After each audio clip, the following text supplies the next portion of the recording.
Le changement climatique est désormais une réalité et il nous incombe non seulement d'essayer de le freiner, mais également de nous y adapter.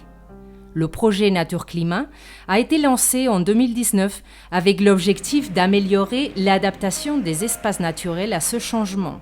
Comment ? En intensifiant la coopération entre les organismes chargés de leur gestion, en favorisant une gouvernance participative et en générant des connaissances et des expériences qui peuvent être d'utilité pour ces lieux ainsi que pour d'autres. Plusieurs organismes de part et d'autre des Pyrénées ont participé à ce travail.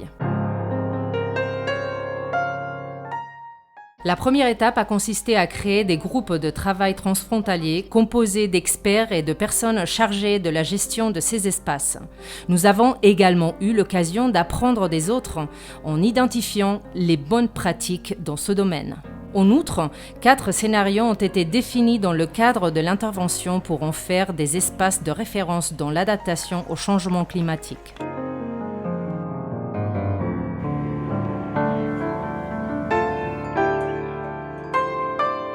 Dans ces espaces, la flore, la faune et les sols ont été étudiés à l'aide de programmes novateurs tels que Hors-champ, appliqués dans le Parc national des Pyrénées.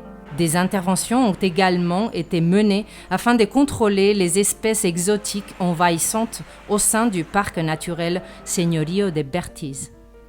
À Urbasa, le patrimoine géologique et archéologique a été valorisé et l'usage public a été adapté à la conservation de ces valeurs et des valeurs écologiques.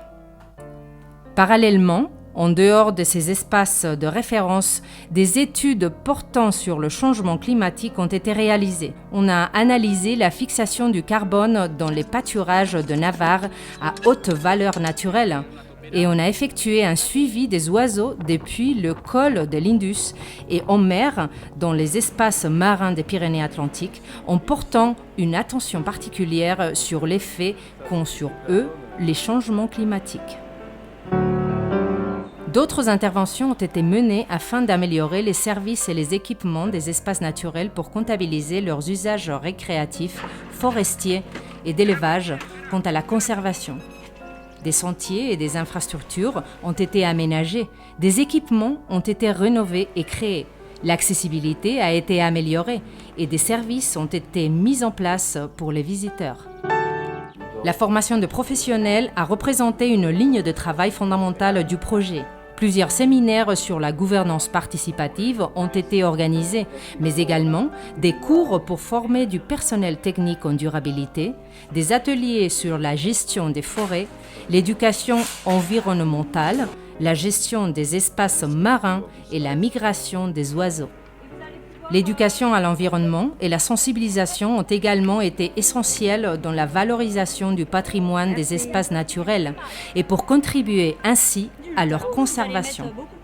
Pour ce faire, des visites guidées et programmes novateurs comme les cartes blanches ou les aires marines éducatives ont été organisés. Un jeu sur la biodiversité marine a été développé pour sensibiliser aux enjeux climatiques, tout comme un guide pédagogique. Des journées portes ouvertes au public ont également été réalisées, mais aussi des interventions auprès des établissements scolaires, des actions de volontariat pour les jeunes, des voyages d'études avec des futurs professionnels et des outils de communication et de diffusion comme les sites web, les newsletters, les réseaux sociaux ou les produits de merchandising. Les synergies avec d'autres projets comme Nadapta ou la diffusion de Nature-Climat par le biais d'un concours pour les écoliers navarrais sur le bon comportement dans la nature ont été d'autres actions pertinentes développées dans ce projet. La connaissance de nos patrimoines et une population sensibilisée nous aideront à conserver nos espaces naturels et à les rendre plus résistants face au changement climatique.